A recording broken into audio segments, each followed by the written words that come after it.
Global Midwest Alliance is a private sector-led, region-wide initiative focusing on helping businesses do more business, both domestically and internationally.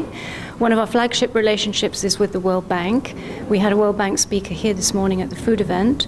And yes, Mark, you've attended two events. One was on energy earlier this year, and this one today was on food. And the themes we cover, we take a hot topic to discuss. So, for example, today we were talking about how do we feed the population of the world in the future, and what innovation should we be looking for, and then what are the global initiatives that are taking place around the world. So our themes are innovation and globalization.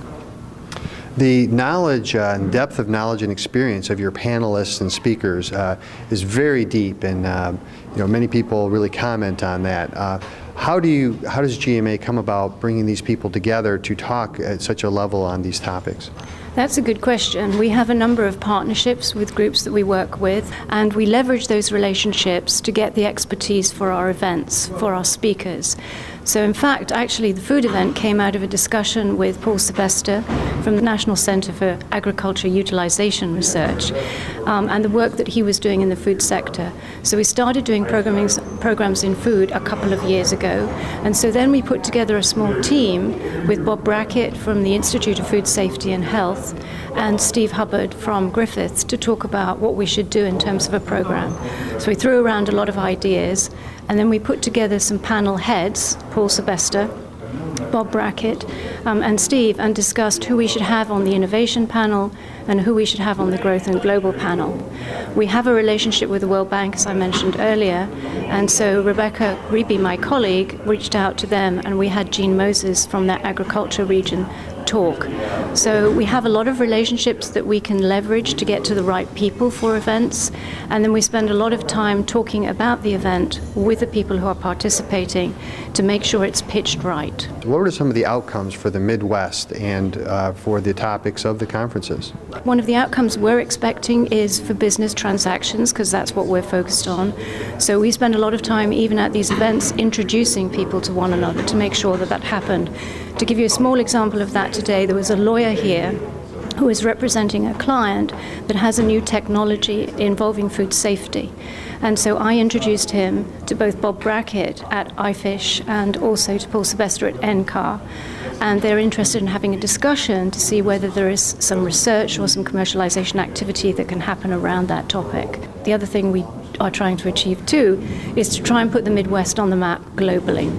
So we showcase these assets that we have within the region with the idea of bringing in international audiences so that they see the assets that we have here and they want to come back and do business with us.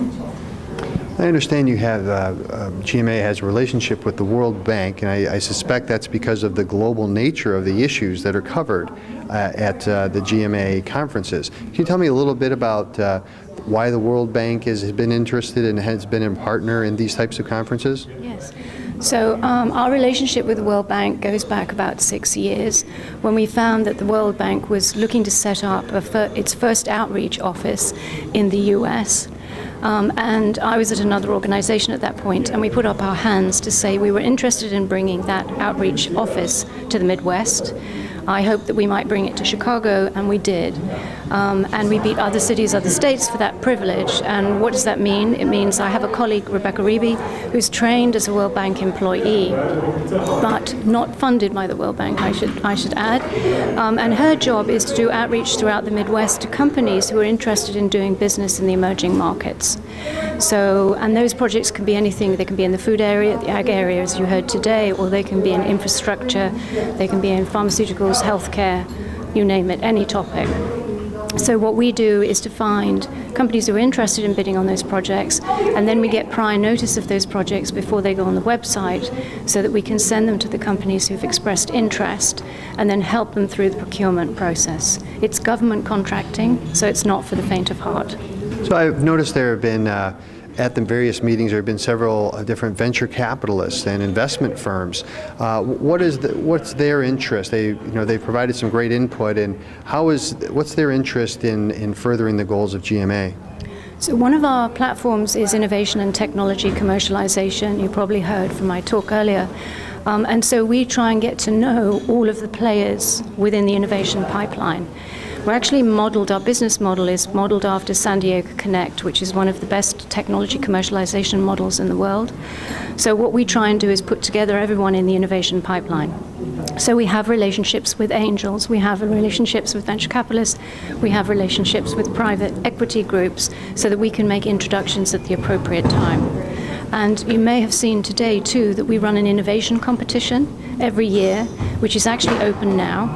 And we're taking entries up until July the 24th, and in all the areas that we work. So that's food, energy, clean tech, manufacturing, logistics, and water.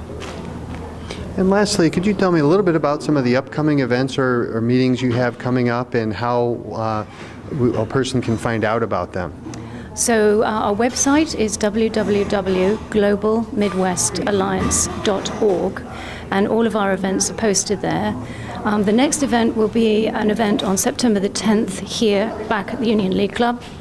It will be on clean technology, and we're putting that program together as we speak. In addition to that, there will be the innovation competition, so we invite the 5 finalists to come and speak on the innovation panel there, and we make sure that there are appropriate funders in the room as well. And then we finish the year with a program where we take companies in the energy sector, renewables and traditional, to the World Bank for a 4-day program in Washington and a 1-day program in New York, where they'll learn about opportunities in the energy sector in the emerging markets around the world. They'll get to meet the project managers from the World Bank, and of course there'll be great networking for all the people who go there.